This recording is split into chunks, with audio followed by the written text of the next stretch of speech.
Hi guys, and welcome back. Today is day 2 of my book advent birthday kind of challenge from my cousin Terry from Generically Yours. I will have her link to her YouTube channel down below if you want to follow her. I think that'd be great.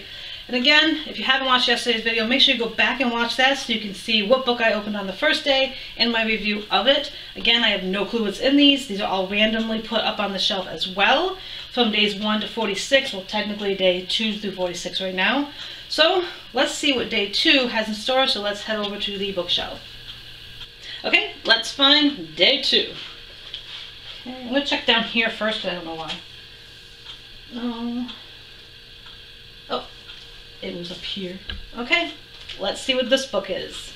Okay, let's see what's in number 2. I'm making sure I got the right one.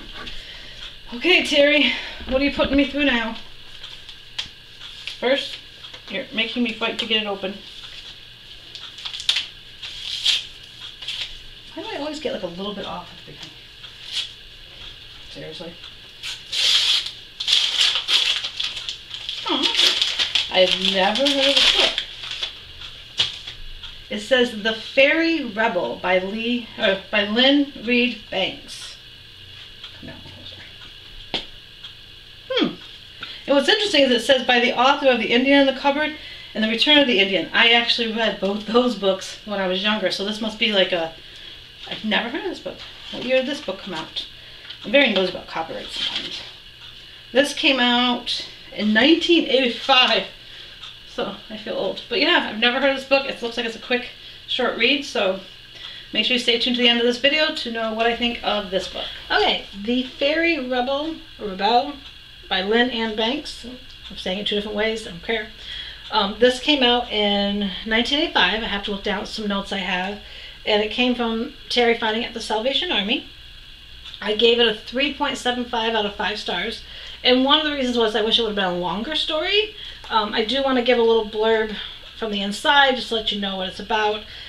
Tiki knows that the Fairy Queen strictly forbids her from using her magic powers on humans, but when she accidentally gets Earth on Jane's foot, she finds it impossible to resist Jane's plea for a baby daughter.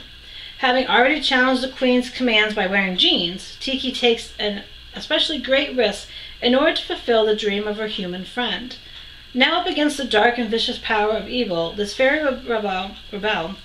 rebel must face the Queen's fury with frightening and possible fatal results. It was actually really interesting. I do like the concept, this little fairy, and you know, they're not supposed to be friends with humans, they're not supposed to help them out. Well, like I said in the blurb, this fairy decides to, and she's met with some obstacles. The Queen tries to interfere, and towards the end of the story, it's up to the humans to kind of help the fairy. I don't want to give too much away, but I felt definitely like this could have been a longer book. It was written by the author that wrote The Indian in the Cupboard, which I loved as a kid, and The Return of the Indian in the Cupboard.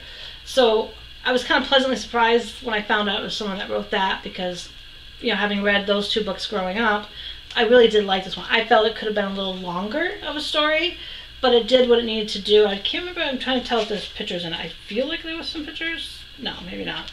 I could have swore I saw pictures. Probably another book I'm thinking of. Oh yeah, there's a little, like, this is the Queen in the book. I'm trying to think. I wanted to see if they had a picture of... And this is like the daughter she helps create. I'm going to take the cover off for right now. This is the daughter that she helped the parents to have. And what's interesting is what happens with the daughter at the end. I don't want to give that away because I thought it was really cute. And I do like the cover. I do think the cover was kind of interesting. Even though the fairy wears jeans in the cover, they don't show her wearing the jeans. So that was a little different. But the Queen definitely was trying to rule things, you know, as queens try to do.